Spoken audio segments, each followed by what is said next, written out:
The director of Greendale Assisted Living had kind eyes behind wire-rimmed glasses, the sort that apologized without wavering. Warren Mitchell stood in the hallway outside what had been his room 17 minutes ago, February wind rattling the facility's glass doors behind him. A red leather suitcase sat at his feet containing 81 years of life, reduced to what could fit inside it. "Mr. Mitchell, we've extended your account as far as we can. 3 months past due is our absolute limit." Warren nodded because what else was there? His pension check arrived faithfully at $2,800 each month. Sunset Meadows, no Greendale. He had to remember the new name cost $4,500. The math had been broken from the start, but he'd believed foolishly and desperately that his children would help bridge the gap. Catherine made partner at her Boston law firm 2 years ago. Phillips' tech company went public last spring. Laura had tenure at the university. They were busy people with busy lives, and Warren had been too proud to ask directly until the calls stopped going through entirely. "I understand. Thank you for your patience." Relief softened the director's expression that Warren wasn't making a scene. He lifted the suitcase heavier than he remembered, though he'd packed light, and walked through those glass doors into air so cold it felt like inhaling broken glass. The parking lot stretched before him in the mid-afternoon lull. His 1997 Buick sat near the back engine block, probably frozen after 6 weeks unused. He'd stopped driving when his license renewal required a vision test he couldn't pass without admitting he needed glasses he couldn't afford. The suitcase handle bit into his palm. Each step across salted pavement reminded him his right hip hadn't been the same since the fall last October. 81 years old and being evicted from an old folks' home because he was too poor to die with dignity. His wife Margaret would have had sharp words about this situation, about pride and family, and asking for help before it came to this. But Margaret had been gone 19 years, breast cancer swift and merciless, and Warren had spent those years convincing himself he was fine alone. A car horn blared. Warren looked up to see a silver Honda pulling into the lot too fast, tires spitting slush. The driver's door flew open before the car fully stopped, and Laura stumbled out, her coat unbuttoned and her eyes already red. "Dad. Oh God, Dad, I'm so sorry." She crashed into him with enough force that he had to plant his feet to keep from falling. Her arms wrapped around his shoulders and she was crying, actually crying, her whole body shaking with it. Warren stood there holding his suitcase in one hand and patting her back awkwardly with the other. What comfort could he possibly offer when he was the problem? "It's all right, sweetheart. It's all right. It's not all right. I should have called back. I should have—" Her voice broke. She pulled away, swiping at her face with her sleeve. At 37, Laura still had her mother's gentle features and that same way of looking at him, like she could see straight through to the parts he tried to hide. "Richard and I are separating. I can't, Dad. I can't afford to help right now. The lawyers, the house, everything's frozen until the divorce is final." Warren had met Richard Blake exactly twice. Once at their wedding 8 years ago, once at a strained Thanksgiving 5 years back. A cardiac surgeon with careful hands and a careful smile, the kind of man who measured his words like medication doses. "I'm sorry to hear that." "Are you?" Laura's laugh came sharp and broken. "He was sleeping with a nurse at the hospital for 2 years. 2 years, Dad. And I was so busy with my dissertation and teaching that I didn't even notice." Behind Laura, Warren could see movement in her car's back seat. A small face pressed against the window watching, dark eyes wide with the particular weariness of a child who'd learned that adults couldn't be trusted to keep their world stable. "Is that Nora?" Laura turned, seemed to remember her daughter existed. "Yes, she's been staying home from school. Anxiety, the counselor says. But I think she just knows something's wrong and doesn't understand what." She looked back at Warren, and something shifted in her expression. Calculation mixing with desperation. "Dad, I need to ask you something. I know the timing is awful. I know you just lost your place, but I don't have anyone else." The wind picked up, carrying the smell of snow from clouds gathering overhead. Warren waited. "There's grandfather's old estate in Maine. Ashford, that little coastal town. You inherited it when he died, right?" Warren hadn't thought about Ashford Estate in years. His grandfather had left it to him 15 years ago, along with a property tax bill that arrived like clockwork each April. $2,000 he paid without question, maintaining ownership of a place he'd never visited as an adult. His grandfather had bought the estate in 1948 for almost nothing, a stone mansion built by some industrialist in the 1890s, grand and rotting in equal measure. As a boy, Warren had spent 3 summers there running through gardens that seemed endless, exploring rooms that smelled of old wood and older secrets. "I haven't been there since I was 12, but it's still standing. According to the tax assessor, yes." Laura's hands twisted together, a gesture she'd inherited from her mother. "Could you go there? Live there? Because I can't take you in right now.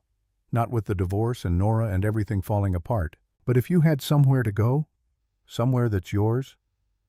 She trailed off, the request hanging incomplete between them. Warren looked past her to the car where Nora sat, small and scared, and he thought about being 81 with nowhere to go, and no one who could take him in without it being a burden. Ashford Estate was probably condemned by now.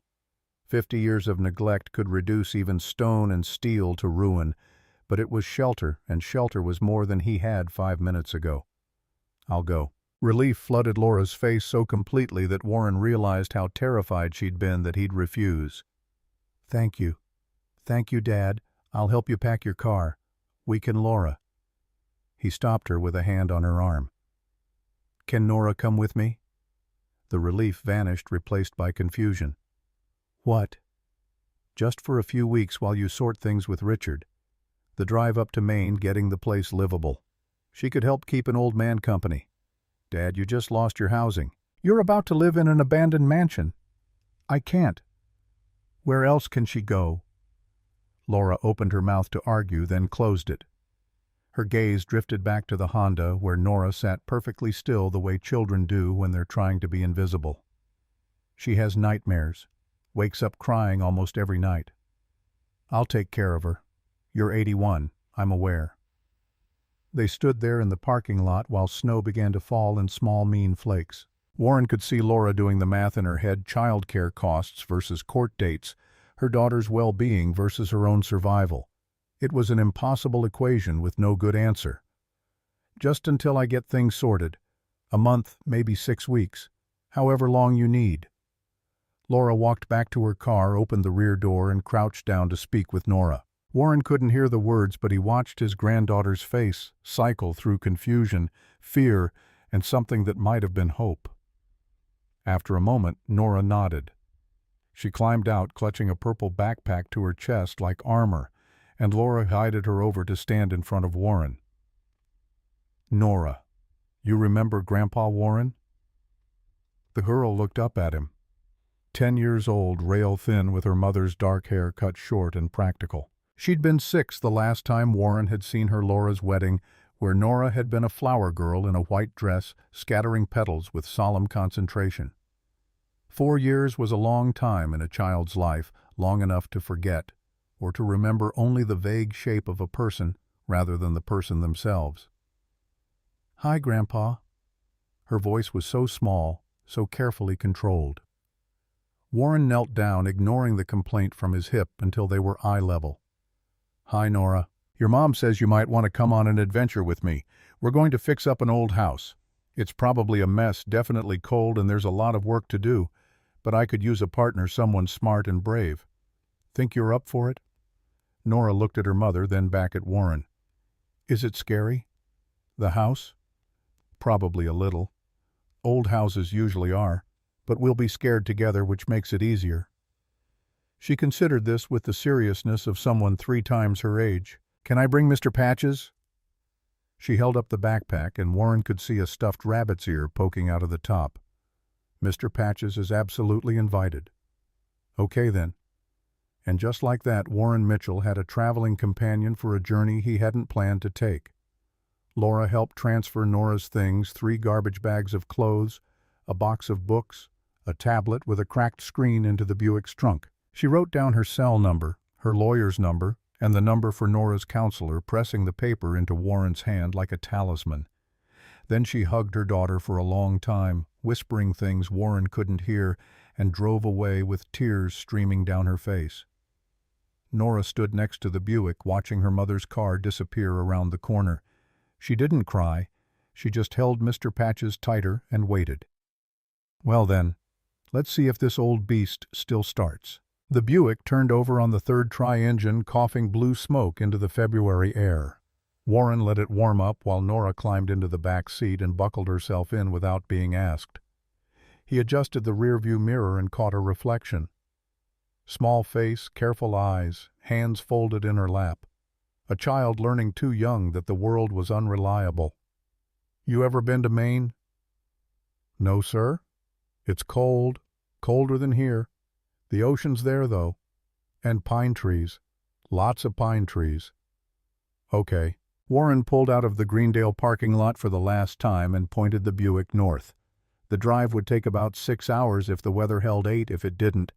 He had $180 in his wallet, a quarter tank of gas, and a granddaughter who'd been abandoned into his care by a daughter who'd run out of options. The only thing waiting for them was a house that might not have a roof anymore. But it was something. It was forward motion, and forward motion was all Warren had left. They drove in silence for the first hour, Nora watching the landscape change through her window while Warren navigated onto I-95 North. The radio worked intermittently, catching fragments of news and weather reports that predicted heavy snow by evening. Warren kept the heat running at full blast, but the Buick's heater had never been strong, and he could see Nora pulling her coat tighter. "There's a blanket in the trunk. Next time we stop, we'll grab it." "I'm okay." She wasn't okay. Warren could see her shivering in the mirror, but he recognized the stubbornness there, the determination not to be a burden, not to ask for anything. He'd worn that same expression for years after Margaret died. By the second hour, they'd crossed into New Hampshire. The landscape grew hillier forest, pressing close to the highway. Nora had been silent since they left, but now she spoke up, voice uncertain. "Grandpa Warren, why doesn't Mom want me anymore?" The words landed like a punch. Warren had to take a moment before responding, keeping his eyes on the road because looking at her would crack something inside him. "Your mother wants you very much. She's just going through something difficult right now. When adults' lives fall apart, sometimes they need space to put the pieces back together. It's not about you. It's never about you. But she sent me away. She sent you with me. That's different. She trusts me to keep you safe while she handles grown-up problems that kids shouldn't have to worry about." Nora was quiet for a long moment. "Are you mad at her for making you take me?" "No one made me do anything. I wanted you to come." "Why?" Warren glanced in the mirror and found Nora looking back at him, those dark eyes searching for lies. He owed her honesty at least. "Because I've been alone for a long time and being alone gets heavy after a while. I thought maybe we could help each other. You keep me company. I keep you safe. Partners. Partners." Nora repeated the word, testing it. She seemed to accept it, settling back into her seat with Mr. Patches held loosely against her chest. "What's the house like? I don't know anymore. I haven't seen it since I was about your age. My grandfather bought it cheap after World War II. Big stone place with lots of rooms, gardens in the back, a conservatory with glass walls. Or at least that's what I remember. It's probably falling apart by now. Are there ghosts in old houses?" "Always. I'm not scared of ghosts. Good, because they're usually more scared of us than we are of them." They stopped for gas in Portland, Maine, just as the snow started falling in earnest. Warren pumped $20 worth of fuel while Nora used the bathroom, and when she came back, her face was pale. There was a man in the parking lot. He was yelling at someone on his phone about money. It scared me. Warren looked around but didn't see anyone, obviously distressed. "The world's full of angry people, sweetheart. Most of them aren't dangerous, just loud. But you did the right thing, noticing and being careful. Mom says I worry too much. Your mom's going through a hard time. Sometimes people say things they don't mean when they're drowning." Nora considered this while Warren retrieved the promised blanket from the trunk. She wrapped it around herself in the back seat, and for the first time since they'd left, she looked almost comfortable. The final stretch took them off the highway and onto smaller roads that wound through dense forest. The snow fell harder now, fat flakes that accumulated on the windshield faster than the wipers could clear them. Warren had to slow to 30 miles an hour, leaning forward to peer through the white curtain descending over everything. His hands ached from gripping the steering wheel. "Are we lost?" Nora's voice carried an edge of fear. "No, just driving careful. GPS says we're close." The GPS was lying or confused. They passed the same intersection 3 times before Warren spotted the turnoff. A narrow road barely plowed, marked by 2 stone pillars that rose out of the snow like ancient teeth. No gate, no sign, just those pillars standing sentinel over a driveway that disappeared into the trees.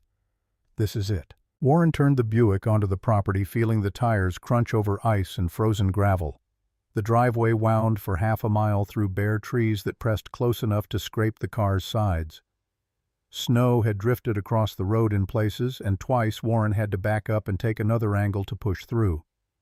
Nora was silent in the back, but he could feel her tension like a living thing. Then the trees opened up and Ashford Estate revealed itself. Warren stopped the car engine idling and stared. The house was worse than he'd imagined, worse than his darkest expectations. The stone facade rose 3 stories, dark gray walls, stained almost black by decades of weather. Most of the windows were broken, leaving jagged holes that stared like empty eye sockets. The grand entrance steps were buried under snowdrifts. The fountain in the circular driveway held only ice and dead leaves. Ivy and vines had invaded the walls, forcing themselves between stones, and sections of the roof had clearly collapsed. Warren could see sky through holes where slate tiles should have been. The whole structure looked like something mortally wounded, still standing through stubbornness alone. "Grandpa, this looks like a haunted house." "Yeah, it really does." A car horn made them both jump. Warren looked in his rearview mirror to see a black Mercedes pulling up behind them, far too expensive for the setting. The door opened and a man climbed out, mid-60s, wearing a cashmere coat over what looked like a custom suit. He had silver hair styled with product and the kind of face that smiled with his mouth but not his eyes. Warren rolled down his window. Cold air and snow rushed in. "Mr. Mitchell," the man walked up to the Buick, hands in his coat pockets. "I'm Edward Ashford. I've been trying to reach you." The name registered dimly. Warren had received letters over the years from various Ashfords contesting the property transfer, claiming the original deed was invalid, demanding he sell. He'd ignored them all, filing them away with the tax bills because the property was legally his, and he wasn't interested in selling. "What do you want?" Edward's smile never wavered. "I represent the Ashford Historical Society. This property rightfully belongs to the Ashford Family Trust. Your grandfather's acquisition was—" He paused, choosing words carefully. "Questionable. I'm prepared to offer you $50,000 cash today, right now. Take the money, walk away, and we'll handle the legal mess." Warren looked at the mansion. Condemned dangerous, probably structurally unsound. $50,000 would keep him housed for years, could pay for Nora's education, maybe give Laura something to help with her divorce. It was the smart choice, the practical choice. But Edward Ashford's smile was condescending, the expression of someone who expected to be obeyed. And there was something in his eyes when he glanced at the house. Hunger. Calculation. This wasn't about history or family legacy. This was about something else. "I have the deed. My grandfather inherited this property legally. That deed is questionable at best. I have lawyers who—" "Then let them write letters. I'm keeping the property." Edward's smile finally cracked. "Mr. Mitchell, please be reasonable. Look at this place. It's a death trap. You're not seriously planning to—" He noticed Nora in the back seat, and his expression shifted to something almost horrified. "You brought a child here? Are you insane? That's my granddaughter, and she's none of my business. She is absolutely my business if you're endangering her. This structure is condemned. One strong wind and those walls could collapse. I could call Child Protective Services right now." Warren felt Nora shrink down in the back seat, trying to disappear. Something hot and protective surged through his chest. "Get off my property." Edward pulled out a business card, set it on the Buick's hood where snow immediately started covering it. 1 week to reconsider my offer. After that I'll pursue legal action. And I will win Mr. Mitchell. I always do. He walked back to his Mercedes, climbed in without looking back, and drove away. His tires spun on the icy driveway, fishtailing slightly before finding purchase. Then he was gone, leaving only tracks in the snow and a business card turning white. Warren sat gripping the steering wheel, breathing hard. Behind him, Nora whispered, "Is he going to take me away?" "No. No one's taking you anywhere. We're staying here. This is our house now. But he said it's dangerous. Lots of things are dangerous. We'll be careful." Warren put the car in gear and drove the rest of the way up to the mansion's front entrance. Up close, the damage was even more apparent. Yellow condemned signs were nailed to the doorframe. The massive oak door hung partially open, one hinge broken. Through the gap, Warren could see only darkness. They sat in the car with the engine running and the heat blasting, neither moving to get out. "What if we can't fix it? Then we'll figure out something else. But we have to try first." "I'm scared, Grandpa." "Me too, sweetheart. But being scared and being brave aren't opposites. Being brave means doing the thing even when you're scared." Nora absorbed this, then nodded. She unbuckled her seatbelt and clutched Mr. Patches tight. "Okay, let's be brave." They climbed out of the Buick into wind that cut straight through Warren's coat. The temperature had dropped further, probably 20 degrees, maybe less. Snow swirled around them in small cyclones. Nora's teeth were already chattering. The front door resisted when Warren pushed it, wood swollen from moisture, but eventually it scraped open far enough for them to slip through. They stepped into the entrance hall and stopped. Warren had remembered grand. He'd remembered elegant. What greeted them was devastation. The 2-story entrance hall stretched before them, ceiling lost in shadow. The chandelier that had once hung from the ceiling lay in pieces on the marble floor, surrounded by broken glass and rubble. Paint peeled from the walls in long strips, revealing water-stained plaster underneath. Snow had blown in through broken windows, creating drifts in the corners. The curved staircase to the second floor was missing several steps, and the banister had collapsed in sections. The smell was overwhelming. Wood rot, mold, and animal waste. Something had been living here, possibly still was. Warren could see nests built in corners, droppings scattered across the floor. Nora pressed against his side. "Grandpa, I don't think we can stay here." Warren wanted to agree. Every instinct screamed that this was impossible, that Edward Ashford had been right, that they should take the money and run. But he thought about Greendale, about having nowhere else to go, about Nora needing somewhere safe while her parents destroyed each other through lawyers. "Let's look around first. Find one room that's livable just for tonight." They moved deeper into the house, feet crunching over debris. Warren had a flashlight in the car, grabbed it when they'd stopped for gas, and its beam cut through the darkness, revealing glimpses of what had once been beautiful. Carved molding marble fireplaces, built-in bookcases, all of it rotting, collapsing, surrendering to time. The parlor held furniture covered in mildewed sheets, floorboards warped from water damage. The dining room table was still set for a meal, never-eaten chairs, overturned a chandelier hanging at an angle. The library shelves were still lined with books, most ruined beyond saving, but the smell of old paper mixing with decay. They found the kitchen at the back of the house. It was slightly better. Stone floor, less water damage, an old cast-iron stove that might still work. The back wall had windows that were mostly intact. A door led to what must have been servants' quarters. Warren opened the door and found a small room, maybe 12 by 12 feet. The ceiling was intact. The single window still had glass. A narrow bed frame with a destroyed mattress stood against one wall. We can make this work for tonight." They brought everything in from the car. Nora's bags, Warren's suitcase, the blanket, the few supplies they'd bought at the gas station. Warren cleared debris from the floor, checking for holes or weak spots. The structure seemed solid here, stone and thick walls that had withstood decades better than the rest of the house. The temperature inside was barely warmer than outside. Warren could see his breath. Nora was shivering violently now, her lips tinged blue. "We need heat." "Fire." There was a fireplace in the kitchen. He'd seen it. Warren went back with the flashlight and examined it. The chimney might be blocked, but there was only one way to find out. He gathered fallen boards, broken furniture, anything that would burn.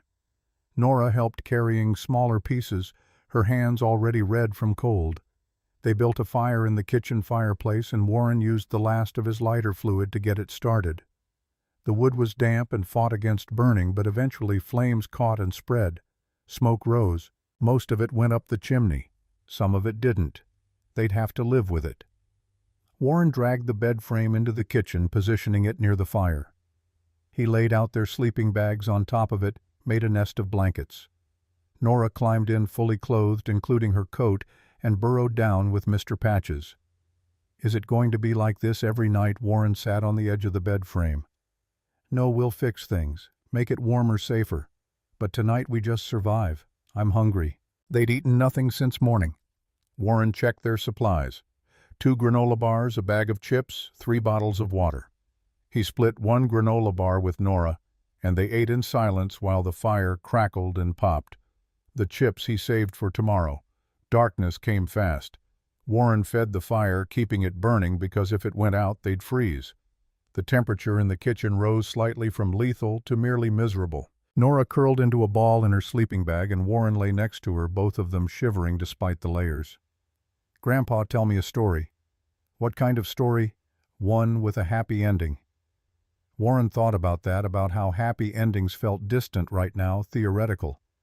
But Nora needed something to hold on to, some promise that things could get better. Once upon a time there was a house that everyone thought was dead, but inside it sleeping was a heart that wouldn't stop beating. The house waited for someone brave enough to find that heart and wake it up. And when they did, the house remembered how to be alive. Is that a true story? We'll find out. Strange sounds echoed through the mansion as night deepened, creaking boards, settling stones, the wind finding passages through broken walls. Warren heard something larger moving on the floor above, footsteps too heavy to be imagination. Nora heard it too. She pressed closer to him. "What is that?" "Just the house settling. Old buildings make noise." But Warren had seen something earlier, something he hadn't mentioned to Nora. In the entrance hall, in the dust and debris, there had been boot prints, fresh ones. Someone had been here recently. Someone might still be here. He kept that fear to himself and held his granddaughter while the fire burned low and the mansion groaned around them. At some point, exhaustion won over discomfort. Nora fell asleep first, her breathing evening out. Warren lay awake longer, listening to every sound, jumping at shadows.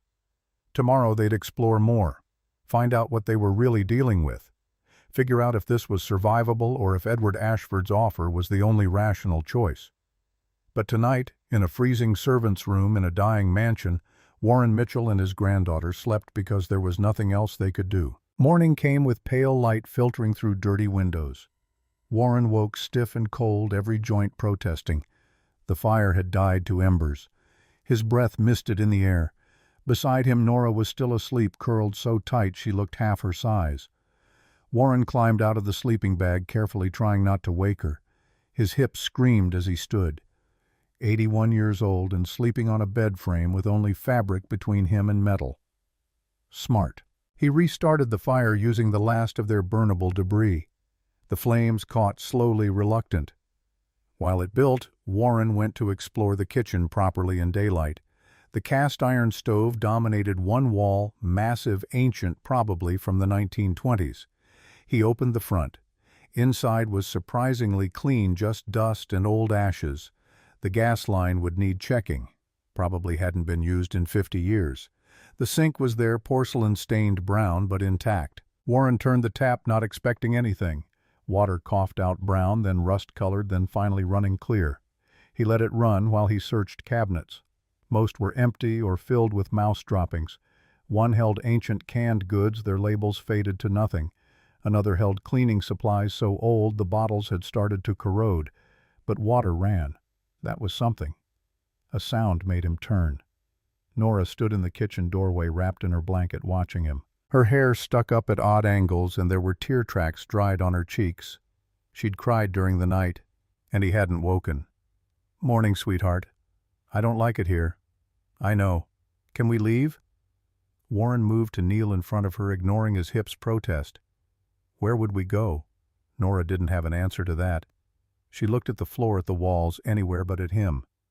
I miss Mom. Want to call her Will, she answered. Let's find out. Warren pulled out his cell phone. 1 bar of signal. He dialed Laura's number and put it on speaker. It rang 4 times, then went to voicemail. Laura's voice bright and professional. You've reached Laura Bennett. Please leave a message. Nora's face crumpled. Warren ended the call without leaving a message. He held her while she cried small, hiccuping sobs that broke his heart. When she finally quieted, he wiped her face with his sleeve. Your mom loves you. She's just overwhelmed right now. But we're okay. You and me, we're okay. Are we? We will be. First step, breakfast. Then we explore this place properly. See what we're dealing with. Sound like a plan? Nora nodded, sniffling. They split the second granola bar and drank water from the tap after letting it run clear. Not much of a breakfast, but better than nothing. Warren made a mental list. Food, heat, money in that order. They had maybe $160 left. It wouldn't last long. After breakfast, they began exploring the ground floor systematically. Warren had the flashlight. Nora stayed close to his side. The mansion revealed itself in pieces, grand rooms in various states of decay, evidence of past lives preserved in dust and neglect. They found the library on the east side of the house. Floor-to-ceiling shelves, most of the books ruined by water damage, but some sections had stayed dry enough to preserve their contents. Warren ran his fingers along spines. Histories, novels, technical manuals. His grandfather had been an educated man. Nora wandered to a window looking out at what might have been gardens once. Through the dirty glass he could see the conservatory, or what remained of it.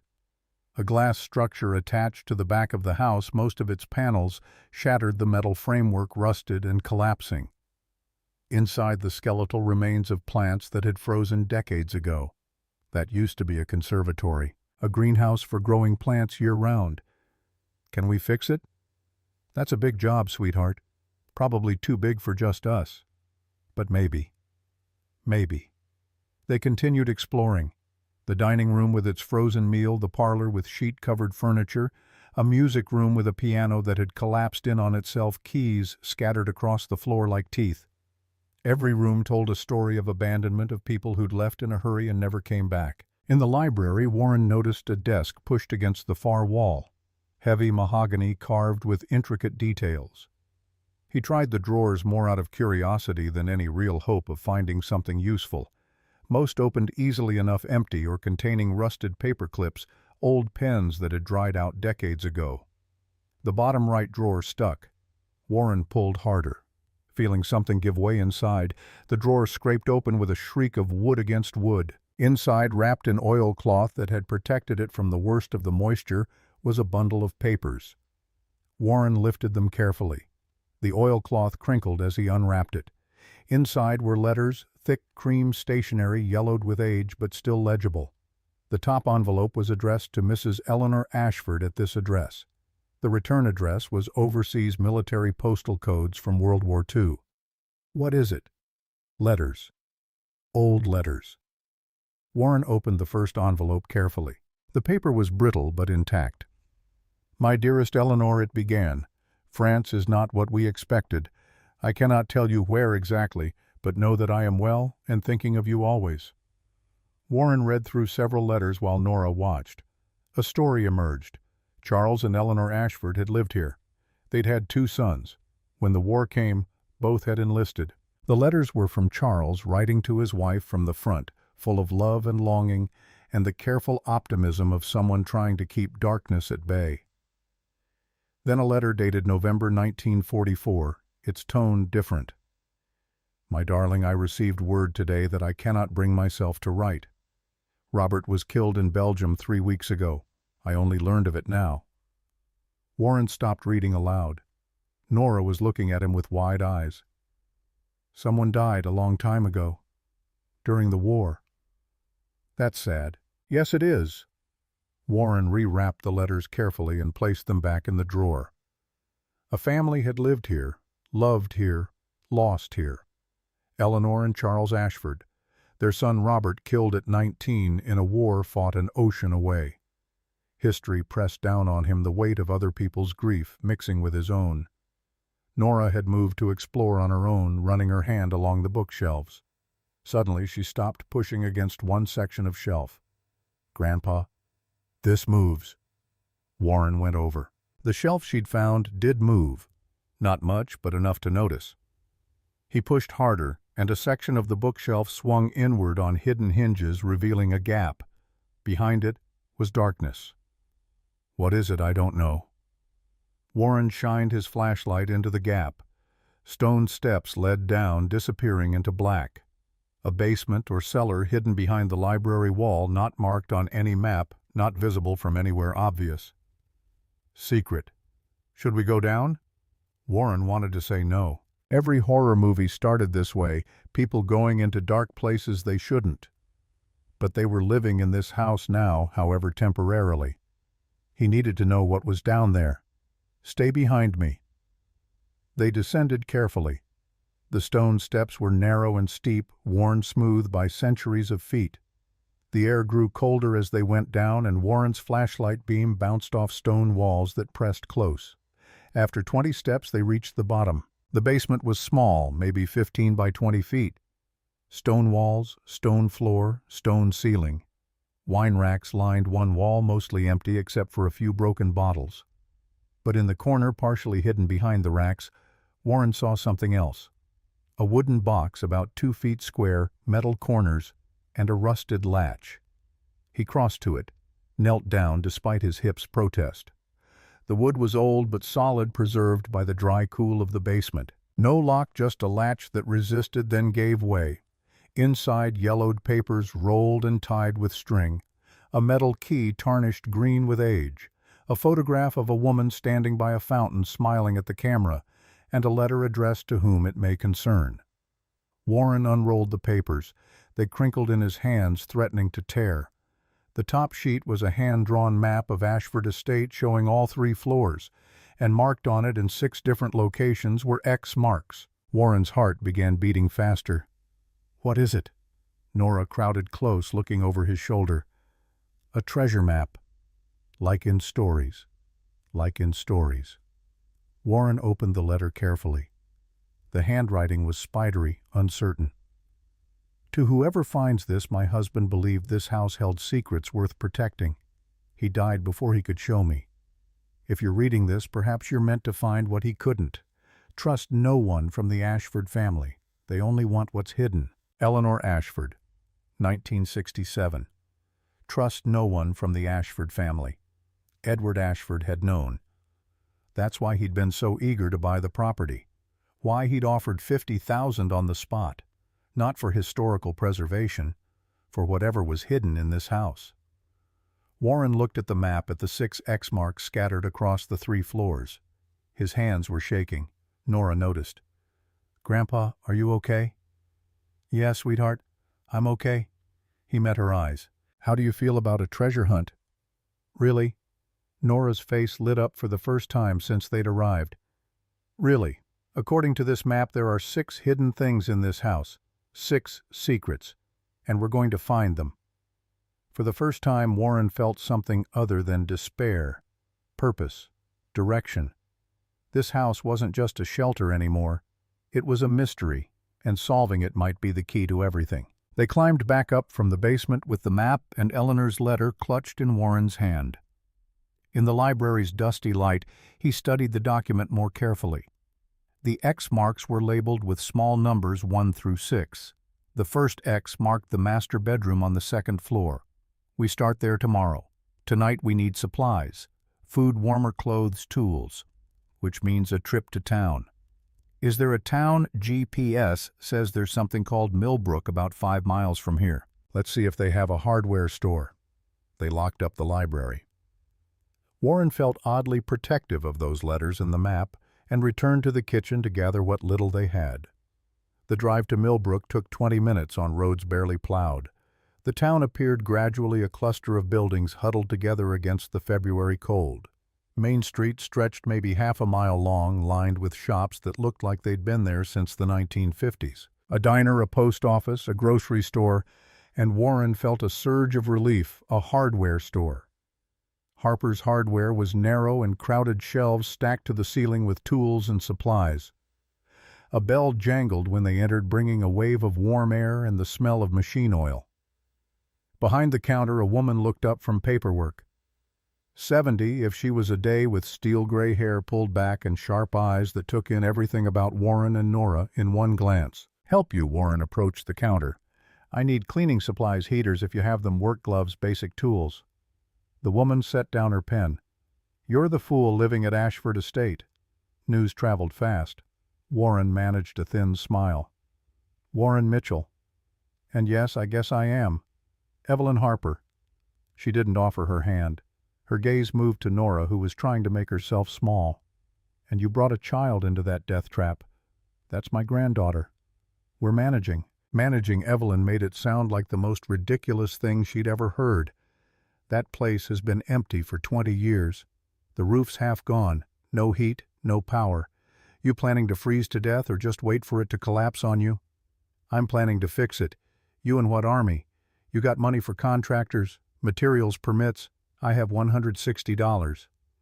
The laughter stopped. Evelyn looked at him differently now, calculating. She looked at Nora again, seeing the worn coat, the fear. Understanding settled over her face. "You got nowhere else to go?" "No, ma'am." Evelyn was quiet for a long moment. Then she stood, grabbed a cart, and started moving through the store with the efficiency of someone who'd been doing this for 50 years. She pulled items from shelves: industrial cleaner, mops, buckets, work gloves, a space heater, extension cord, tarps, duct tape. The pile grew until the cart overflowed. "This is way more than $160 worth." "I know. You'll pay me back when you can. Call it a tab. I can't accept you can, and you will." Evelyn fixed him with a stare that allowed no argument. "I'm not letting a man and his granddaughter freeze because you're too proud to accept help." Warren felt something crack in his chest. Kindness, when you expected hardness, could break you faster than cruelty. "Thank you. Don't thank me yet. You haven't tasted my soup." They loaded everything into the Buick while snow started falling again. Evelyn wrote out a receipt, added it to a file with Warren's name on it, and handed him a business card. "That's my cell. You need anything, you call. I make soup on Thursdays. Always make too much. You're welcome to stop by." Driving back to the estate, Warren glanced in the rearview mirror. Nora was watching the snow fall, a small smile on her face. "What are you thinking about?" "That lady was nice." "She was." "Do you think we'll find treasure?" "I don't know, sweetheart, but we're going to try." His phone rang the next morning while they were eating stale cereal with water. The number was local but unfamiliar. "Yes, Mr. Mitchell, this is Sheriff Raymond Porter. I need you to come down to my office. There's been a complaint filed against you." Warren's blood went cold. "What kind of complaint?" "Child endangerment. Edward Ashford claims you're keeping your granddaughter in unsafe conditions. I'm required to investigate. If you don't come in voluntarily, I'll have to send deputies to find you." "I'll come. Give me an hour." He hung up and looked at Nora, who'd stopped eating mid-bite. "What's wrong?" "Nothing we can't handle. Finish your breakfast." But his hands were shaking when he poured himself more water. Edward was making his move, and Warren had 24 hours at most before Child Protective Services showed up with a court order. Sheriff Porter's office occupied a small building behind the courthouse. The man himself was 50-something, tired eyes and a weathered face that had seen too much small-town drama. He gestured Warren into a cramped office lined with filing cabinets. "Edward Ashford filed a formal complaint this morning. Claims you're living in a condemned structure with a minor child. No heat, no running water, dangerous conditions." Porter leaned back in his chair. "That was true a week ago." "It's not true now. We've made significant repairs. I'll need to verify that. But there's another issue. Mr. Ashford claims you've been excavating the property without permits, possibly removing historical artifacts illegally. I've been recovering looted World War II art and turning it over to the proper authorities. The Commission for Looted Art in Europe is handling it. They're issuing documentation today." Porter's eyebrows rose. That's not what Ashford said you'd claim.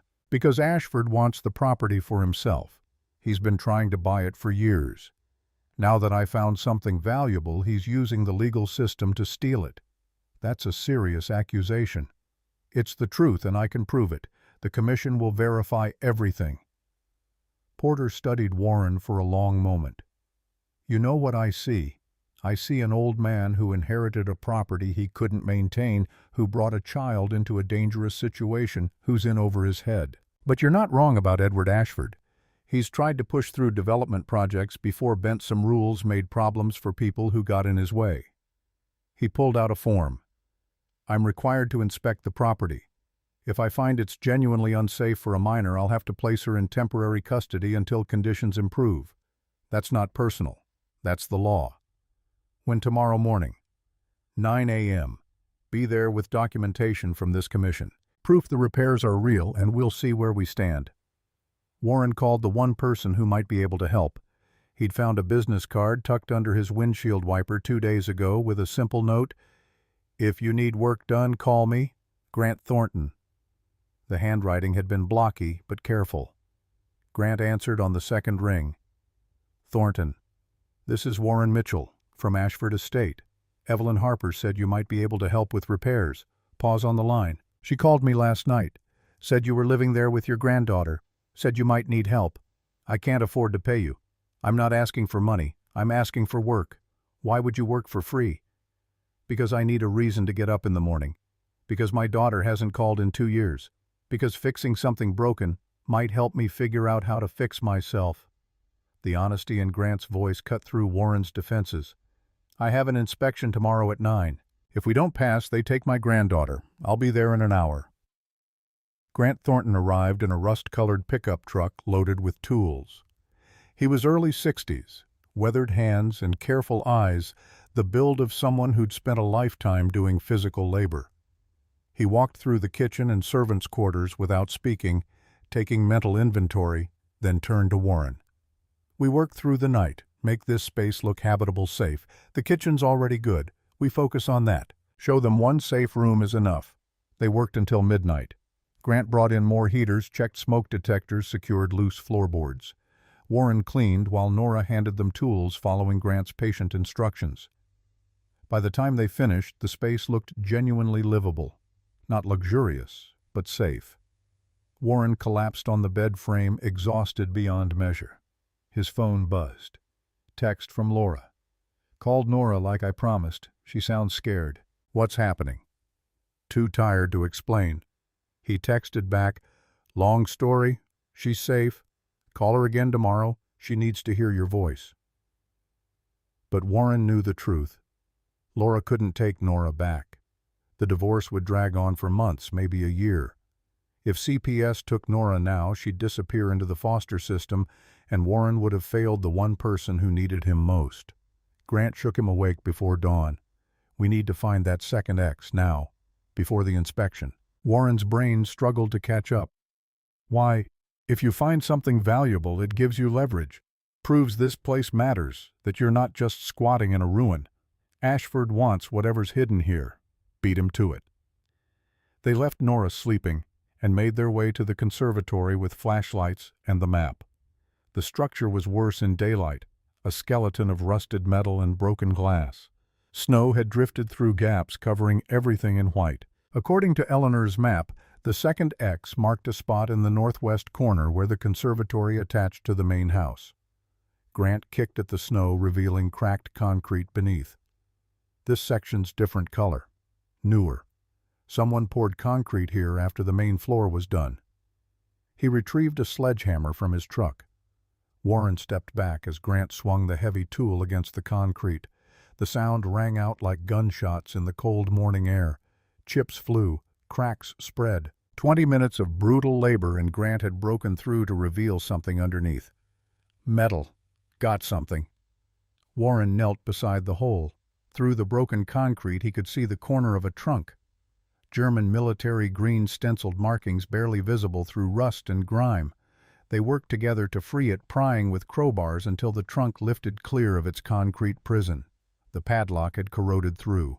One strike from the hammer and it fell apart. Warren opened the lid slowly, hinges screaming. Inside, wrapped in oilcloth and canvas, were papers. Lots of papers. Engineering blueprints with German text, technical drawings showing complex machinery, and beneath those something that made Warren's hands shake. Bearer bonds, United States Treasury, face value $50,000. 20 of them. Grant let out a low whistle. If those are still valid, if they're worth 10 times face value now. $500,000. Warren carefully unfolded a letter tucked between the bonds. The paper was thick, expensive, preserved by the oilcloth. My friend Charles, I trust you with this. These bonds are my life savings meant for a new life in America after the war. If I do not survive, they are yours. Use them well. The blueprints are insurance proof of what I can do, what I can build. If the authorities ask questions, tell them I was a laborer, nothing more. The truth would endanger us both. Your friend always, Klaus Zimmerman. Warren sat back on his heels. Klaus had given Charles his entire savings, had trusted an American enemy to protect not just his money, but his identity. The blueprint showed Klaus was no simple prisoner. He was an engineer skilled and educated. What do we do with this? First, verify the bonds are valid. Second, secure them somewhere safer than a trunk in an open conservatory. Third, Warren looked at Grant. We don't tell anyone. Not yet. Not until we know what we're dealing with. Agreed. But Mr. Mitchell, you should know. If those bonds are real, if they're worth what you think, people will come looking. Edward Ashford's been trying to get this property for years. If he gets wind of this, he already knows something's here. That's why he showed up yesterday with a cash offer. Then he's going to be a problem. They carried the trunk between them back to the kitchen. Warren hid it in the servants' room closet under their sleeping bags. Not perfect, but better than leaving it exposed. Sheriff Porter arrived at 9 a.m., exactly bringing a woman in her 40s with kind eyes and a clipboard. Patricia Collins, social worker. They walked through the kitchen and servants' quarters, examining everything. Porter tested the stove, checked smoke detectors, looked at the sleeping arrangements. Patricia asked questions about food, schooling, medical care. Warren answered honestly, showing receipts from the grocery store, explaining Nora's counselor back home. After an hour, they conferred quietly. Warren stood with Grant, barely breathing. Finally, Porter approached. The space is adequate, basic but safe enough for temporary housing. However, the rest of the structure is condemned. If the child enters other areas of the house, she won't. We've explained the boundaries. Patricia stepped forward. I need to meet with Nora. Assess her emotional state. Make sure she feels safe. Can you produce her? She's in town with Evelyn Harper.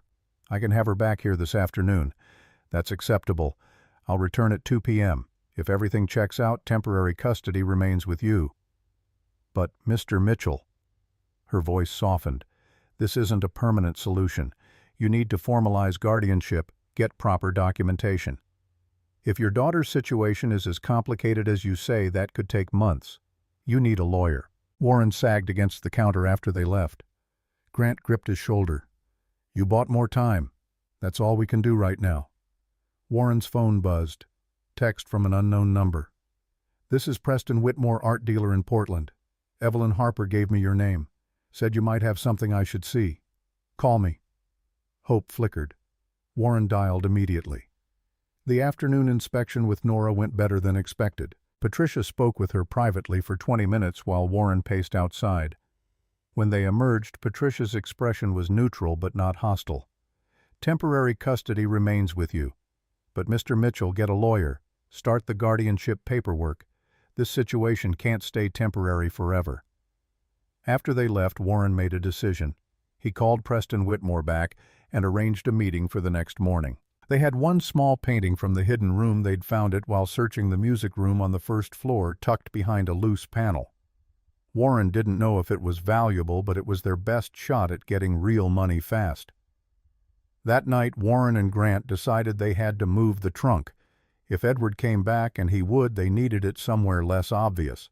They waited until Nora was asleep, then carried it between them back toward the conservatory, planning to find a better hiding spot. Nora had woken up and followed them, worried. Grandpa, where are you going? Back to bed, sweetheart. We're just... The concrete floor beneath them groaned. Warren heard it a split second before Grant shouted. Down the section they'd excavated, weakened by the sledgehammer work, gave way. The trunk slipped from their hands, sliding toward the hole opening beneath it. Nora, without thinking, lunged forward to grab it. No, Warren dove, caught her coat collar just as the floor beneath her feet crumbled. She dangled over empty space, hands still clutching the trunk handle. Grant grabbed Warren's belt, holding them both. For 3 terrible seconds they hung there, Nora over the void. Warren holding her, Grant anchoring them all. Pull now.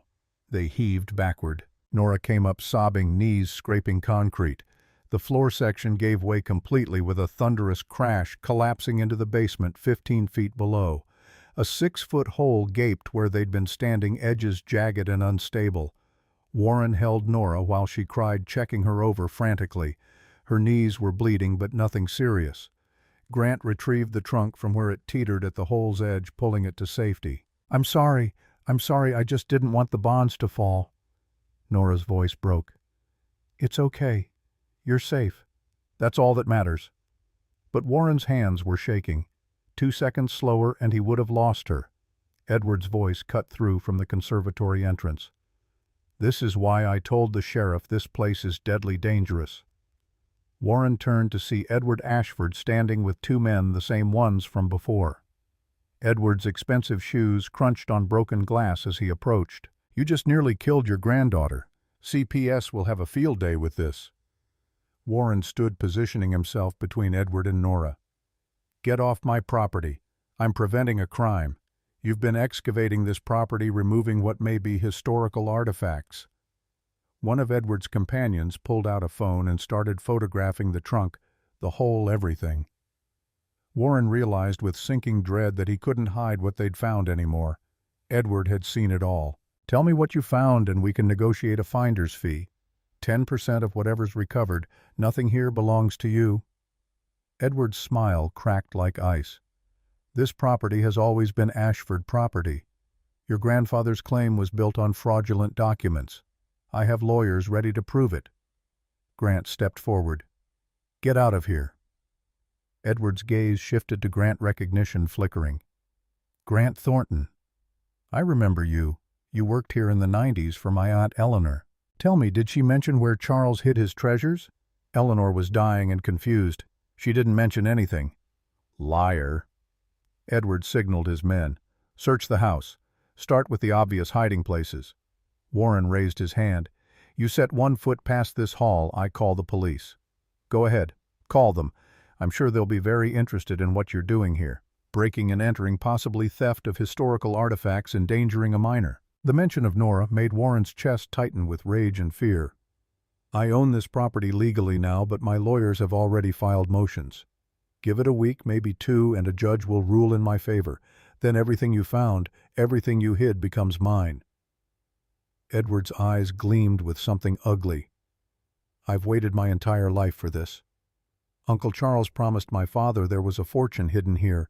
The family searched for decades. And now you, some nobody with a questionable deed, think you can waltz in and claim what belongs to us." Warren felt the weight of it crushing down. Edward had resources Warren couldn't match. Lawyers, connections, money. All Warren had was an 81-year-old body and a terrified granddaughter. But Edward's desperation was showing. The man had spent 40 years searching for something he'd never found. He was guessing, hoping, driven by obsession rather than knowledge. If there was a fortune here, wouldn't someone have found it by now? This house has been abandoned 20 years.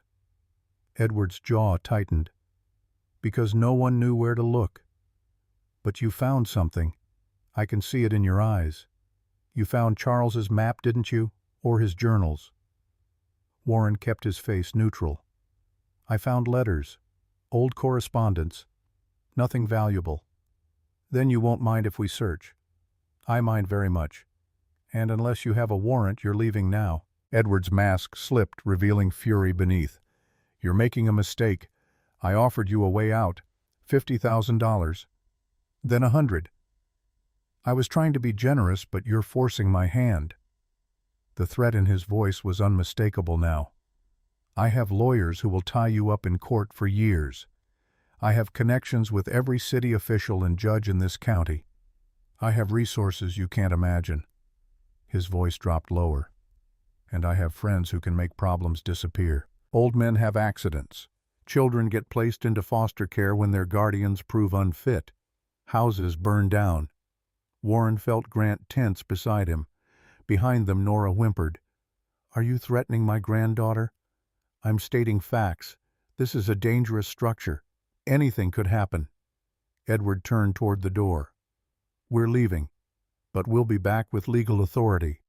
And when we do, everything you found becomes evidence in a court case you can't win.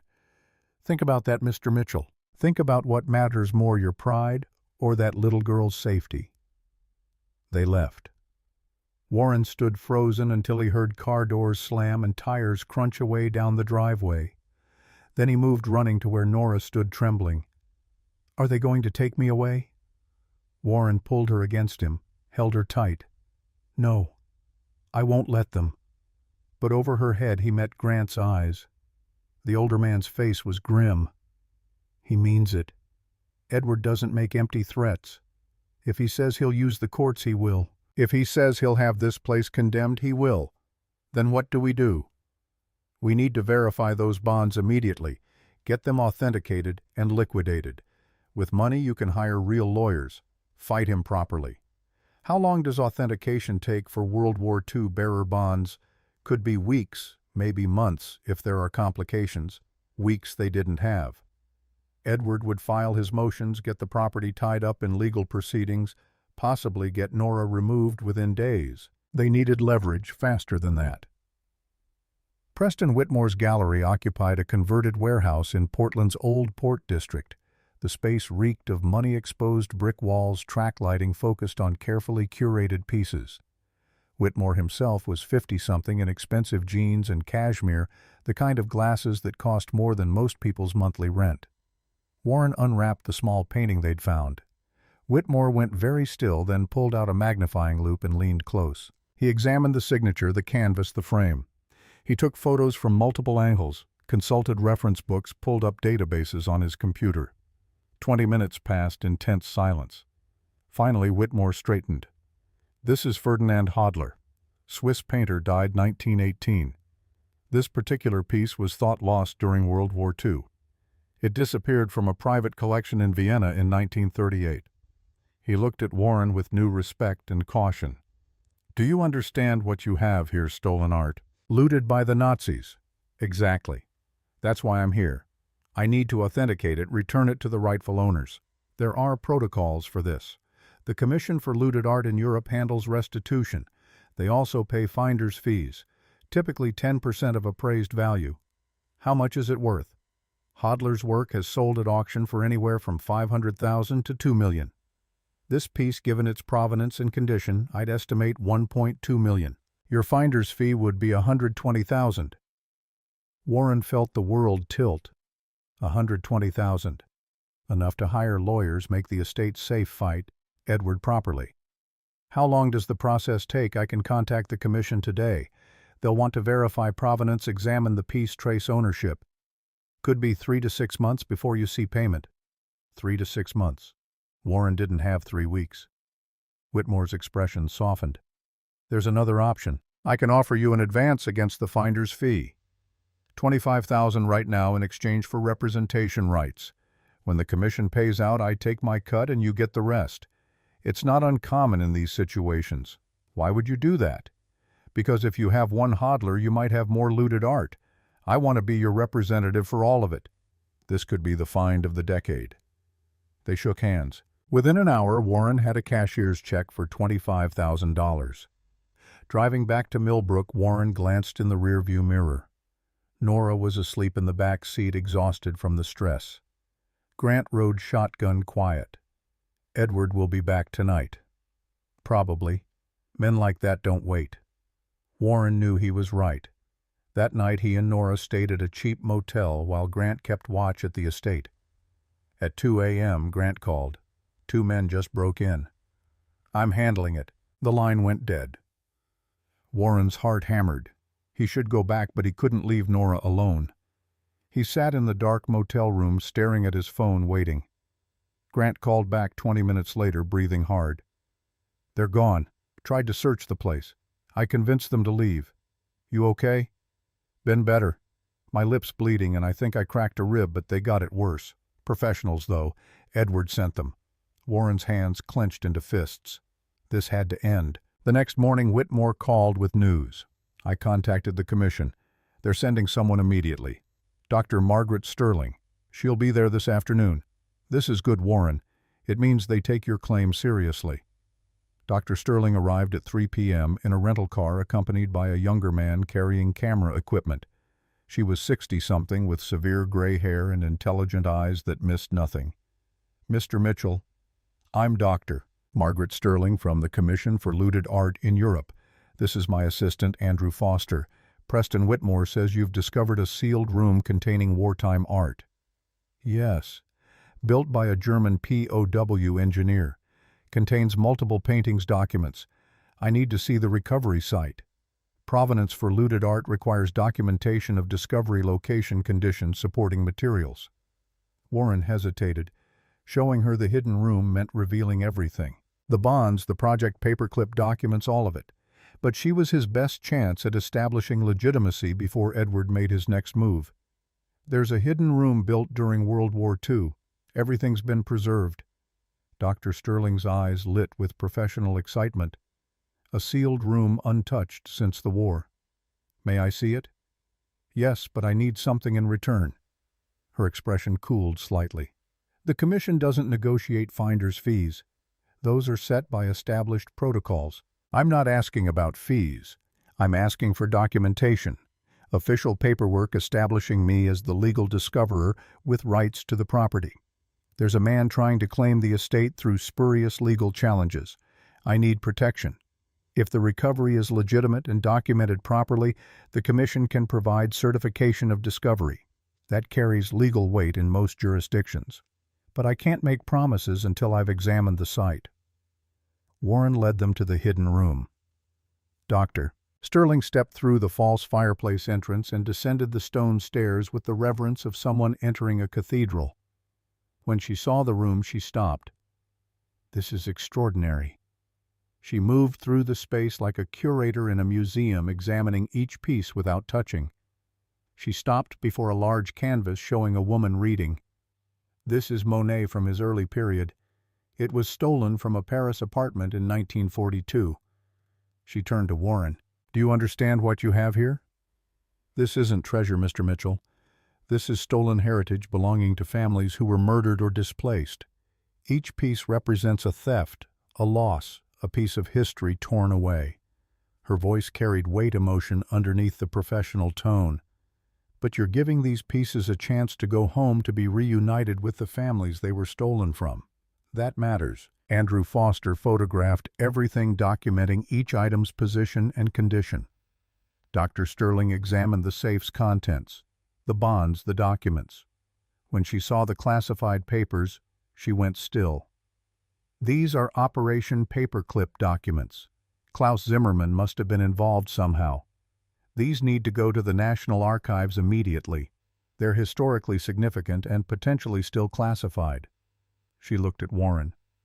"You could face federal charges for possessing them. I'm willing to turn them over, but I need the commission's protection first." Dr. Sterling made a call, speaking rapidly in German before switching to English. After 10 minutes of conversation, she hung up. "The commission will issue certification of discovery within 24 hours. You'll have legal documentation establishing your role. In exchange, you'll surrender the project paperclip documents to federal authorities and cooperate fully with the restitution process for all artwork." Warren agreed. They spent the morning documenting everything. Andrew took over 1,000 photographs. Dr. Sterling cataloged each painting, noting artists and approximate dates. She estimated the total value at $18 million. Warren's finder's fee would be $1.8 million. More money than he'd ever imagined. But it wouldn't come fast, and Edward Ashford wouldn't wait. Warren's phone rang. Unknown number. "Mr. Mitchell, this is Federal Agent Vincent Hale from the National Archives. Dr. Sterling reported you possess classified Operation Paperclip documents. I need you to surrender them immediately or we'll seize them by force. If you've read or copied any documents that's violation of the Espionage Act, you could face criminal charges." The world tilted again. Warren looked at Dr. Sterling. Her face was serious. "I warned you. The agents will want to make an example. I'll surrender them. But I need protection. I'm cooperating voluntarily. I'm turning artwork over to the commission. I didn't steal anything, I discovered it legally. We'll determine that. We'll be there in 2 hours." The line went dead. Warren stood there, phone in hand, caught between Edward's threats and federal charges. The hidden room held $18 million in art and $1 million in bonds. But all of it was worthless if he ended up in jail or Nora got taken away. Grant appeared at his elbow. "Fed's coming." "Yeah." Nora looked up from where she'd been drawing in the corner. "Grandpa, are we in trouble?" Warren knelt beside her. "No, sweetheart. We just have to explain everything to a lot of people." But deep down, Warren feared he was lying. Edward threatened with lawyers and CPS. Now the federal government threatened with criminal prosecution. And somewhere in the middle, a 10-year-old girl who'd already lost too much was about to lose everything again. Agent Vincent Hale arrived in a black SUV with Agent Sarah Chambers beside him. Both wore suits that screamed federal authority. They inspected the hidden room with military efficiency, faces blank as stone. Hale opened the project paperclip files, eyes narrowing. "You read these, I skimmed them. Didn't understand most of what I saw. Recruitment plans for Nazi scientists brought to America. Names, locations, positions. Some of these people are still alive. Some work at government facilities. Disclosure could damage national security." Chambers pulled out a tablet. "Did you copy or photograph any documents? No. We'll need to verify that. Check all your devices. Phones, computers, cameras." Grant stepped forward. "We cooperated. We called the National Archives." Hale's gaze shifted to him. "And we appreciate that. But volunteering now doesn't mean you didn't violate earlier." Warren felt the trap closing. Dr. Sterling intervened. "Agent Hale, Mr. Mitchell is cooperating fully with the Commission for Looted Art. He discovered these documents during legitimate recovery. Prosecuting him will discourage future art restitution. Others will be afraid to report what they find. Your commission doesn't have jurisdiction over national security, but we have jurisdiction over $18 million in stolen assets, and $18 million in recovered heritage matters more than 80-year-old spy documents." The standoff stretched between them. Finally, Hale relented. "Fine. We take the documents. Mr. Mitchell signs an NDA agreeing never to discuss the contents. If he does, we prosecute. But no charges for possession if he surrenders them now." "Agreed." They packed the classified papers into sealed cases. Hale paused at the door. "Mr. Mitchell, you stumbled into something significant here. Most people would sell it, pocket the money, run. The fact you're trying to do the right thing, that means something." After they left, Warren collapsed into a chair. One crisis averted. But Edward's threat still hung over them like a blade. Dr. Sterling returned a week later with final numbers. Her expression was professionally neutral, but Warren could read the apology in her eyes. The good news, 12 paintings authenticated. Total value, $18 million. She laid out a spreadsheet. Total art value, $18 million. Finder's fee at 10%, $1,800,000. Then the cuts began. Federal taxes at 37%, plus state at 5%, minus $756,000. Legal fees to resolve Edward's claim minus $200,000. Commission processing fees minus $100,000. Net to you $744,000. Warren stared at the figure. $750,000 instead of nearly $2 million. Still life-changing, but the gap between dream and reality hurt. "I'm sorry. I know it's disappointing. But $744,000 can still restore the estate completely secure. Nora's future let you live comfortably." Grant leaned against the wall. "And Edward? His legal claim collapses when I file certification." but he can appeal, drag things out for years. Unless, she paused. Unless what? Unless you negotiate. Offer him something. The suggestion cut against everything Warren believed, but he thought about Nora, about CPS watching, about Edward willing to burn the place down. What would I negotiate? Edward's claiming this as family heritage. And he's not entirely wrong. Charles Ashford bought it in 1948, but it was built by the Ashford family in the 1890s. Edward's great-grandfather constructed it. The family lost it during the Depression. Charles bought it cheap. Morally, Edward has a claim to family legacy. Warren's anger flared. He threatened my granddaughter. I know. That's unforgivable. But if you want peace, if you want him gone, you need to give him a reason to stop fighting. Grant was right. Edward would never quit unless he got something. Warren called and proposed a meeting. They agreed on neutral ground, Millbrook's only coffee shop, witnesses everywhere. Edward arrived alone, looking exhausted. He sat without invitation, ready to sell no. But I'm ready to listen. Edward leaned back. I spent 40 years searching for what grandfather told my father was hidden here. My father, Christopher, was Charles's son. Robert was his older brother. His voice cracked slightly. But Robert didn't die in Belgium. He came home with amnesia. Eleanor hid him, never told Christopher he was alive. When Eleanor died in 1967, Christopher found letters, learned his brother had lived 20 years in this house and nobody told him. Warren saw Edward differently now, not just greed, grief, a promise to a dying father. My father died bitter, thinking his family betrayed him, thinking there was a secret he'd never learn. I promised him on his deathbed I'd find what Charles hid. I'd reclaim what belonged to us.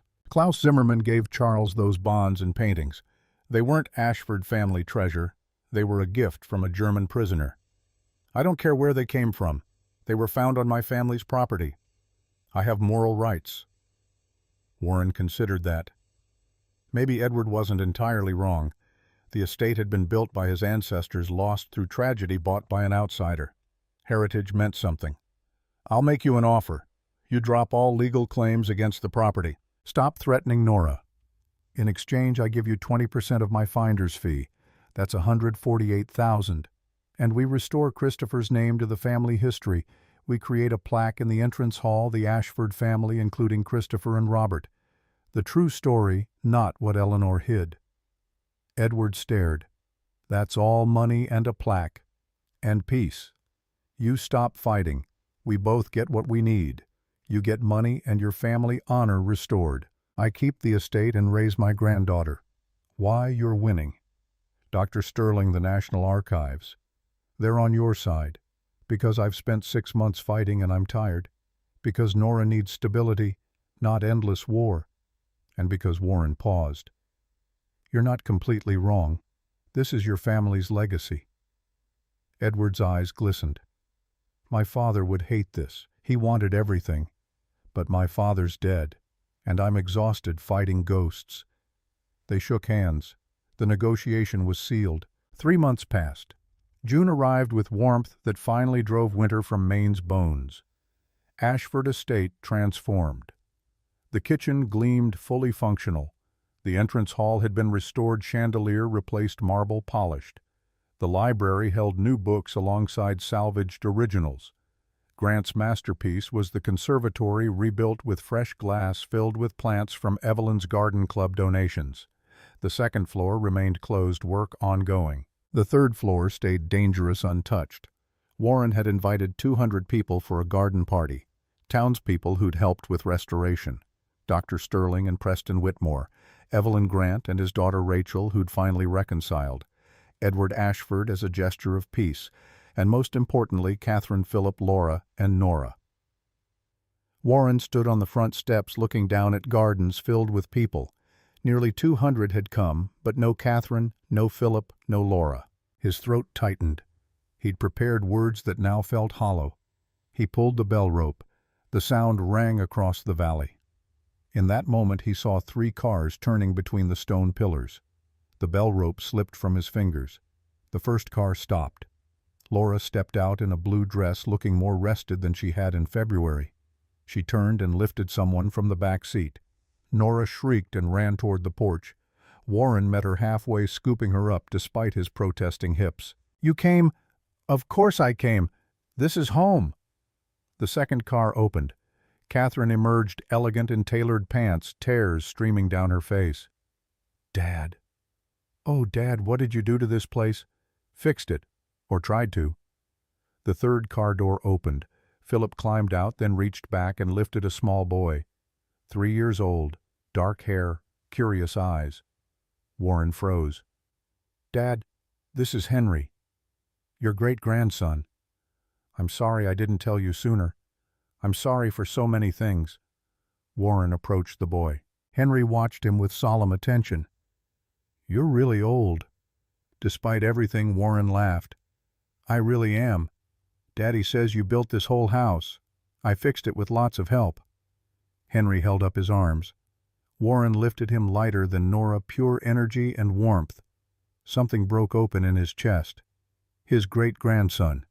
3 years of life missed because of pride and distance and fear. Laura appeared beside him. "Dad, we need to talk. All of us. After the party." The celebration began. Music, food, laughter. Warren gave a brief speech thanking the community, explaining the art recovery without details, announcing a $50,000 donation to Millbrook Library from Preston's Advance. Edward stood and offered his own toast. To the Ashford family, past, present, and future. To Charles and Eleanor, who kept secrets. To Robert and Christopher, brothers separated by war and silence. And to Warren Mitchell, who gave our history a second chance. The crowd applauded. At 3 p.m., while Warren spoke with Dr. Sterling, he heard the fire alarm from the conservatory. Smoke rose from the east corner, flames big and fast spreading through plants and wooden frames. Panic erupted. Guests fled the gardens. Grant shouted orders. "Get everyone out!" Now. Warren searched frantically. "Where's Nora?" Laura's face went white. "She's inside." She went to the bathroom. Warren's heart stopped. He ran toward the front entrance. The door was jammed, no wedged from inside. Someone had barricaded it. Grant appeared with a crowbar, prying it open. They burst in. Smoke filled the entrance hall. Fire spread from the conservatory through the east wing. Nora Warren heard crying from upstairs. He took the stairs 2 at a time, hands sliding on the banister. The second floor choked with smoke. He found Nora in the master bedroom, terrified but unharmed. The door was stuck. I couldn't open it. Warren tried the handle. It turned, but the door wouldn't budge. Wedged from outside. Someone had trapped Nora in this room. He smashed the window with a lamp. 20 feet down to hard ground. Grant kicked the door open from outside. "Run." The structure's failing. They ran. Warren carrying Nora, Grant clearing the path. Down the stairs as fire claimed the banister. Out the front door as part of the roof collapsed behind them. They fell onto the front lawn, coughing smoke. Sirens approached. Fire trucks, police. Sheriff Porter ran to them. Everyone out. Warren counted frantically. Laura, Catherine, Philip, Henry. Nora, Grant, Evelyn, all safe. He turned back to watch the house. The east wing burned fiercely. Firefighters fought it but were losing. The conservatory, library, music room all consumed. The kitchen and servants' quarters would survive stone and brick. But the east wing was wood and would be ash. Porter approached. "Anyone have enemies, Edward Ashford? But we negotiated, check that." Porter pointed to a silver Mercedes parked down the drive. Edward's plates. But Edward was gone, disappeared into the fleeing crowd. Porter radioed for backup. "All units locate Edward Ashford. 64 silver hair driving silver Mercedes." 10 minutes later, deputies found him trying to leave town. They brought him back in handcuffs. Edward looked wild, desperate. "This isn't me. Someone's framing me. We investigated the fire at this property in February. One of your workers was very helpful when we explained arson carries 20 years in federal prison. He told us everything. How you hired him to start fires, how you thought scaring Mr. Mitchell would make him sell." Edward's face drained of color. "That's a lie. He's lying. We have recordings. Conversations you had setting up the job. Porter pulled out handcuffs. Edward Ashford, you're under arrest for arson conspiracy and attempted insurance fraud. As they dragged Edward away, he screamed, I never wanted anyone hurt. I just wanted what belonged to my family. Warren watched, feeling not triumph but sadness. A man consumed by obsession now facing decades in prison. Grant's hand fell on his shoulder. You offered him a way out. He chose this. Firefighters fought the blaze for 3 hours. Finally they controlled it, but the damage was severe. The conservatory total loss. Library 60% destroyed. Music room and parlor, heavy smoke and water damage. West wing survived. Kitchen and servants' quarters intact. Warren stood in the entrance hall staring at devastation. 6 months of work erased in hours. Laura appeared beside him. Dad, I'm so sorry. Not your fault. It is. If I hadn't sent Nora to you, none of this, then I'd still be in that nursing home, alone and forgotten. He turned to her. You gave me a reason to live, Laura. Don't ever apologize for that. Catherine and Philip joined them in the ruined hall. We're investing in completing the restoration, making this a real family property, not just yours, ours. Somewhere we can all come back to. Warren's throat tightened. You don't have to. We want to. This is our history too. Grandfather bought this place.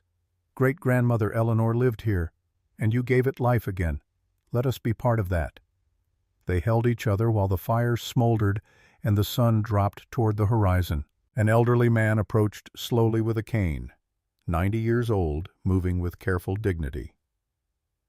Mr. Mitchell, I'm Hans Zimmerman. Klaus Zimmerman was my father. Warren stared. The man's eyes held the same clarity as the young soldier's in that photograph from the trunk. My father wrote letters from America after the war. I never knew where he was or what he did. When he died in 1972, I thought all his secrets died with him. Then I saw news coverage of your Nazi art recovery. Hans's eyes filled. Thank you for honoring my father's memory, for showing that even in darkness people can choose kindness. Warren introduced Hans to his children, to Nora and Henry, to Grant and Evelyn, and everyone who'd built this moment. The old German and the old American sons of enemies who became friends, standing in a house that had survived decades of neglect to become a symbol of something better. September arrived. The East Wing was rebuilt, not perfect but functional. The conservatory stood smaller but beautiful. Ashford Estate was no longer one man's burden. Catherine contributed $200,000 toward restoration. Philip added $150,000 and time managing contractors. Laura moved in with Nora. Divorce finally settled after a year. Nora enrolled at Millbrook Elementary, doing well, still seeing her counselor weekly but less anxious. Laura taught online while living at the estate, rebuilding her life one class at a time. Catherine and Philip visited quarterly, not permanent but present. Henry loved the estate, running through gardens as Warren had at 12. Grant and Rachel had reconciled. Rachel visited monthly now. Evelyn had become Nora's honorary aunt. But everything wasn't perfect. Laura still struggled with divorce pain. Catherine and Philip had their own lives, couldn't be there full time. Warren was 82 now, joints worse, sometimes forgetting things. Money was tighter than expected. IRS took more, fire restoration cost more. There were still tensions, arguments, moments when family didn't work smoothly. Christmas Eve came with soft snow falling over Ashford Estate. A tree stood in the entrance hall. The family gathered, Warren in his favorite chair by the fire, Nora reading aloud from a new book, Laura cooking with Evelyn in the kitchen, Catherine and Philip with their families, Henry running wild at 4 years old, Grant and Rachel joining for dinner. They sat around the long table in the restored dining room. Warren looked at the faces his family here together. Not perfect, but present. Catherine raised her glass. To Dad. For building something from ashes. Philip added his own. To family finding each other again. Laura's voice was soft. To home wherever we make it. Nora smiled. To Grandpa for being brave. After dinner, Warren wandered to the entrance hall. He looked up at the plaque on the wall, Ashford Family History. Charles Ashford, 1898 to 1965. Eleanor Ashford, 1902 to 1967. Robert Ashford, 1924 to 1969, returned from war with amnesia. Christopher Ashford, 1926 to 1998, never knew his brother lived. Edward Ashford, 1961, sought family legacy. Klaus Zimmermann, 1920 to 1972, German POW engineer friend.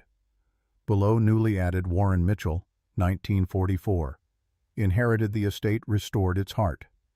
Margaret Mitchell, 1946 to 2006, beloved wife. Catherine Mitchell, 1983 to Philip Mitchell, 1986 to Laura Bennett, 1988 to Nora Bennett, 2015 to Henry Mitchell, 2021 to Grant appeared beside him. You did something remarkable here. We did it. All of us. The house will stand longer than us. Warren looked up at the ceiling, feeling history's weight. Good. Let it stand for something better. January 2026 arrived quietly. Warren sat in the rebuilt library with Nora doing homework at the desk. Afternoon light slanted through windows. He pulled out his grandfather's pocket watch, still stopped at 3:47. He'd carried it frozen in time for 6 months. Appropriate somehow, like time had stopped for him too. But now he wound it carefully, feeling the mechanism catch and turn. Tick, tick, tick. The watch began running. Nora looked up. It works? Finally. She smiled and returned to her homework. Warren sat listening to the watch mark seconds. Outside, snow melted. Spring was coming early this year. And Warren Mitchell, 82 years old, with his granddaughter beside him and his family, returned. At last felt something he hadn't felt in decades. He felt like he had time. Time to watch Henry grow. Time to rebuild relationships with his children. Time to finish restoring the estate. Time to live instead of merely surviving. Outside Ashford Estate stood solid and beautiful under stars. Inside, in a kitchen glowing with warmth and life, in a library filled with books and light, in a conservatory where plants grew again. Warren Mitchell closed his eyes and knew he was home. Finally, truly home. Some journeys end where they begin, but the traveler is transformed. Warren had arrived here in February with nothing, no home, no hope, no future. He'd found a dying mansion and a hidden map. He'd discovered that treasure wasn't always gold. Sometimes it was family rediscovered, community built, legacy preserved. Sometimes treasure was just having time, time to be brave when courage seemed impossible, time to be kind when the world offered only hardness, time to choose hope when despair felt inevitable. The pocket watch ticked steadily in his vest. Outside, the first crocuses pushed through melting snow. And in the quiet of that January evening, with Nora's pencil scratching homework answers and the old house settling into its bones around them, Warren Mitchell understood the truth Eleanor had tried to tell in her letter all those decades ago. The house had secrets worth protecting, but the greatest secret wasn't hidden in walls or buried in foundations. It was simpler than that, and infinitely more valuable, that even the most broken things could be made whole again if someone was willing to do the work. That families torn apart by time and pride and silence could be stitched back together, one difficult conversation at a time. That home wasn't a place you inherited, it was something you built with your own hands and heart from whatever ruins life gave you. The watch kept ticking. The house stood firm, and Warren, for the first time in 19 years, felt at peace.